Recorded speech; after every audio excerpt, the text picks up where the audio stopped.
ધારી તાલુકાના કોંગ્રેસ પ્રમુખ રવિ હિરાનીએ નગરપાલિકાના કામ ન થતા હોવાને લીધે નગરપાલિકા તે સર્વ સમાજની સાથે રાખી મામલતદાર કચેરી ખાતે આવેદનપત્ર પાઠવ્યું હતું। ધારી તાલુકાની જનતાને 2 નંબર લગ્ન નોંધણી સાથે સ્ટ્રીટ લાઇટના પ્રશ્નો, ગંદકીના પ્રશ્નો તેમજ નગરપાલિકાના ચીફ ઓફિસરની કાયમી નિમણૂક કરવા માટે સાથે ધારી શહેર અને ગ્રામ્ય વિસ્તારની નગરપાલિકાના વહીવટથી પડતી મુશ્કેલીઓને લઈને પત્ર પાઠવવામાં આવ્યું હતું। ધારી શહેરમાં વિવિધ સંસ્થાઓ તેમજ કોંગ્રેસના કાર્યકરો દ્વારા આવેદનપત્ર પાઠવવામાં આવ્યું હતું। આ કાર્યક્રમમાં લોકો જોડાયા હતા અને સાથે કોંગ્રેસ પ્રમુખ રવિભાઈ હિરાણીએ ચીમકી ઉચ્ચારી છે કે જો આવનારા 15 દિવસમાં નગરપાલિકાની કામગીરી યોગ્ય નહીં રીતે થાય તો જલદ આંદોલનની શરૂઆત ધારી ખાતેથી કરવામાં આવશે। કેસી ગુજરાતી સાથે સંજય વાળા, ધારી।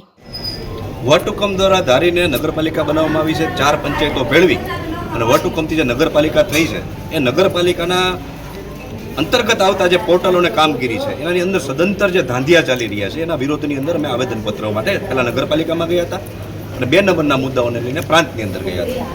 જ્યારે નગરપાલિકા જે ધારી છે એની અંદર તમારે લગ્ન નોંધણી પોર્ટલ, બિનખેતીનું પોર્ટલ, સબ પ્લોટિંગના પોર્ટલ, આવા જે પોર્ટલો 15 દિવસની અંદર ચાલુ થવા જોઈએ, 7 મહિના પછી પણ ચાલુ થયા નથી। કાયમી ચીફ ઓફિસરની માંગણી છે, ચીફ ઓફિસર સાહેબ અઠવાડિયામાં 2 વખત આવે છે, કાયમી ચીફ ઓફિસર મળે તેવી માંગણી છે। સફાઈને લઈને ડમ્પિંગ યાર્ડનો અમારો મુદ્દો છે, લાઇટનો લઈને અમારો પ્રશ્ન છે કે ભાઈ નવી જ્યાં સુધી પોલવાળી જે આખી લાઇટ ન આવે ત્યાં સુધી જે લેમ્પો છે એ ચાલુ કરાવી અને સમગ્ર ગામની અંદર અજવાળા કરવામાં આવે। પણ એક અમે ચીમકી આપેલી હતી, ત્યારબાદ થોડીક કામગીરી અને લગ્ન નોંધણીનું એક પોર્ટલ ચાલુ અત્યારે કર્યું છે, બાકી તમામ પોર્ટલો બંધ છે।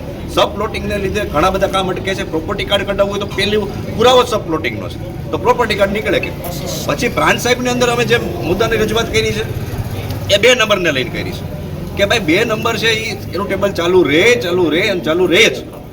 કેમ કે જ્યારે તમે સિટી સર્વે કરો છો 2002 અને 2001ની અંદર અહીંયા થયો છે, એની કામગીરી આગળ વધી નથી, જેનો પ્રોપર્ટી કાર્ડ નંબર એના પ્રોપર્ટી કાર્ડ તમે નંબર આપો, બાકીનાનું 2 નંબરનું ટેબલ બંધ ન જ કરી શકાય। બહુ તાકાતથી કહું છું, બહુ જવાબદારીપૂર્વક કહું છું।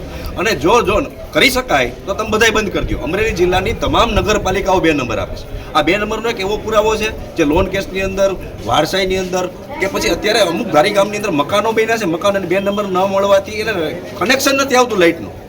છોકરાઓને ફી માટે લોન લેવી છે તો એ 2 નંબરની લોન નથી લેવાતી। એટલે 2 નંબરનો પુરાવો બહુ અગત્યનો પુરાવો છે ને, એને બંધ ન કરી શકાય। ક્યાંય બંધ નથી તો ધારીમાં જ શું કામ આવો અન્યાય અમારી સાથે શું કામ, એવી રજૂઆત કરવા માટે અમે પ્રાંત કચેરી આવ્યા છે અને અલ્ટિમેટમ આપ્યું છે। ધારી પોલીસ દ્વારા ધરણાનો અમારો કાર્યક્રમ હતો, એને નેગેટિવ અભિપ્રાય આપ્યો છે કે ભાઈ કાયદો અને વ્યવસ્થા ખોરવાઈ જાય છે, એટલે અમને ગુંડા તત્વોમાં ગણીને અમને આપેલી નથી। પ્રાંત સાહેબને અમે રજૂઆત કરીએ છીએ, સાહેબ ગાંધી ચિંધ્યા માર્ગે અમને આંદોલન કરતા આવડે છે, 15 દિવસની અંદર નહીં થાય તો અમે આંદોલન ઉપર ઉતરીશું અને પોલીસ કેસ કરશે અમારી ઉપર કે જેલમાં પૂરશે તો એ અમારી તૈયારી છે।